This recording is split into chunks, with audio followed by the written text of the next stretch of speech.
Olá, compadres. Estamos aqui de novo para falar mais um pouquinho aqui de geopolítica com vocês, né? Aqui no Geoprosa. Agradecido pela audiência de vocês, né? E hoje nós vamos falar das estruturas subterrâneas, né? Os bunkers, né? Vamos falar um pouquinho mais específico sobre os bunkers iranianos mais para frente, né? Mas antes de a gente começar a falar do conteúdo, como já é de praxe, né? Vamos, pessoal, se inscrever no canal, ativar o sininho de notificação, deixar o likezão, como diria o Stolen, compartilhar com seus colegas, seguir as nossas outras iniciativas, né? O Prosa de Compadre, que é a nossa maior iniciativa, o Projeto Malaquias, que é uma iniciativa muito interessante, que fala sobre empreendedorismo, né? Mas agora, passando essa parte da mendigância, né? Vamos falar um pouco sobre as estruturas, né? Os bunkers, né? Eles são muito comuns, né? Na Primeira Guerra Mundial já teve, na Segunda Guerra Mundial a gente teve as estruturas mais robustas, como as bases dos U-boaters alemães, que são submarinos, que eles usavam para ataque em Alcateia. Essas bases eram de camada, elas eram subterrâneas e tinham camadas grossas de concreto armado para proteger os submarinos, né?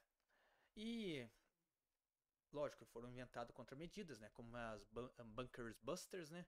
Que são bombas capazes de atravessar na Segunda Guerra Mundial. Elas atravessavam 10 metros de terra, mais 2,5 metros de concreto armado. E isso detonava no interior dessas estruturas, né?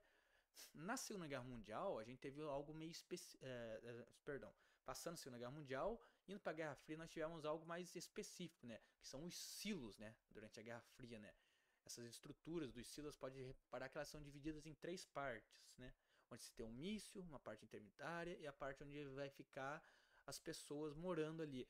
O que era essa ideia desse silo? É você, se tivesse um ataque nuclear, as cidades seriam destruídas, esses aí estavam em áreas mais afastadas, seria preservada e o míssil seria lançado posterior no inimigo. É uma espécie de mão morta, como se diz. Eu uso o termo mão morta porque é o único termo que eu conheço que a União Soviética usava, né? Na Rússia eles têm um outro processo diferente, né? Que eles usam uns caminhões de 16 por 16, onde eles carregam ogiva e como eles têm um território muito vasto, eles espalham pelo território deles, né? Mas durante a Guerra Fria foi uma grande inovação na área dos bunkers, né? Não só mais usando concreto armado, como ligas diferentes de aço, com tungstênio, é, titânio, nióbio. Daí, recentemente, para a gente falar sobre o que é o ponto mais central, né? Os bunkers iranianos, né? Que são muito interessantes para a gente se tratar dessa parte da geopolítica. Vocês verão algumas imagens em seguir dos bunkers iranianos, antes que a gente possa falar mais um pouquinho. Mas o que, que é a questão do Irã?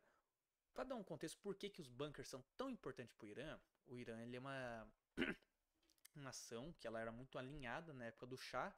Acho que, se não me engano, era Reza Pahlavi, o nome do Shah. E nessa época os Estados Unidos era bem alinhado com eles, vendia inclusive até o F-5 foi vendido lá para eles, né? E depois teve a Revolução Iraniana, né? Onde o Ayatollah Khomeini deu um golpe e assumiu o controle do Irã.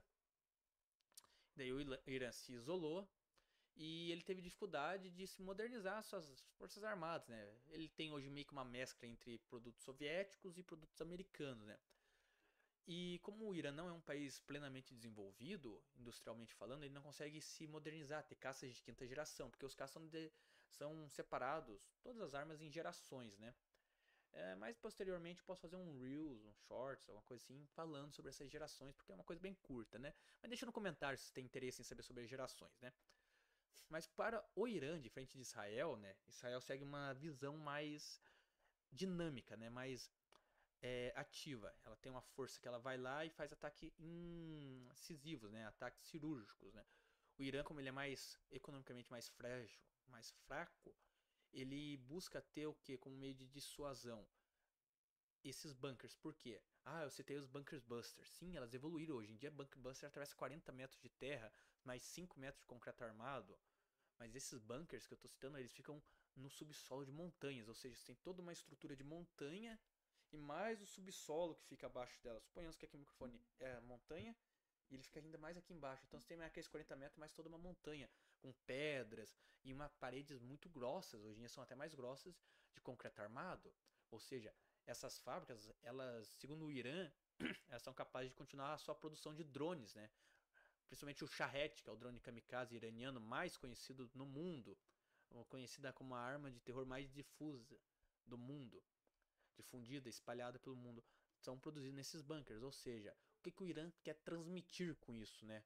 Ele quer transmitir que, apesar que o nosso governo caia, apesar que nossas infraestruturas caiam, nós continuaremos lutando. Por quê? Porque nós temos essas redes gigantescas de túneis, que são verdadeiras cidades subterrâneas.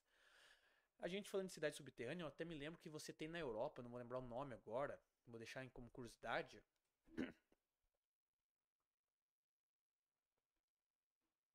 Acho que é a capital da Hungria, ela tem uma cidade subterrânea que eles construíram no período medieval para se proteger do ataque otomano.